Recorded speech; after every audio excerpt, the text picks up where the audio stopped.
Kung ang isang lalaki ay sumiping sa asawa ng iba, siya at ang babae ay dapat patayin.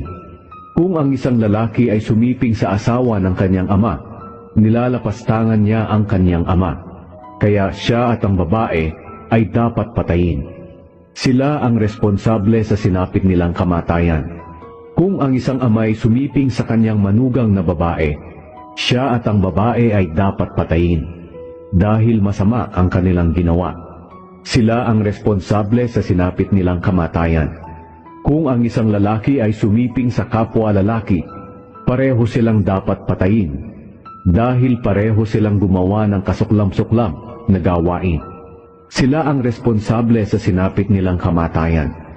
Kung ang isang lalaki ay sumiping sa mag-ina, silang tatlo ay dapat tunugin, dahil masama ang kanilang ginawa. Ang kasamaang ito ay dapat mawala sa inyo. Kung ang isang lalaki o babae ay sumiping sa hayop, dapat siyang patayin, pati na ang hayop. Sila ang responsable sa kanilang kamatayan. Kung ang isang lalaki ay magpakasal sa kapatid niyang babae at sumiping dito, maging ito'y kapatid niya sa ama o sa ina, inilalagay niya ang kanyang kapatid sa kahihiyan, kaya dapat siyang managot. At dahil masama ang ginawa nila, huwag na silang ituring na kababayan ninyo. Kung ang lalaki ay sumiping sa babaeng may buwan ng dalaw dahil gusto rin ng babae, silang dalawa ay huwag na ninyong ituring na kababayan. Kung ang isang lalaki ay sumiping sa kanyang tiyahin, inilalagay niya sa kahihiyan ang kanyang tiyahin. Silang dalawa ay dapat managot sa kanilang ginawa. Kung ang isang lalaki ay sumiping sa asawa ng kanyang tiyuhin, inilalagay niya ang kanyang tiyuhin sa kahihiyan. Silang dalawa ay dapat managot at mamatay na walang anak.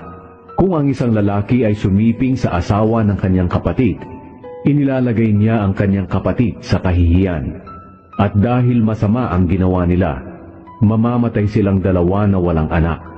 Sundin ninyo ang lahat ng tuntunin at utos upang hindi kayo paalisin sa lupaing padadalhan ko sa inyo, para roon kayo manirahan. Ang mga taong paaalisin ko sa lupaing iyon ay gumagawa ng mga kasamaang ito, at dahil dooy itinatakwil ko sila. Kaya huwag ninyong gagayahin ang ginagawa nila.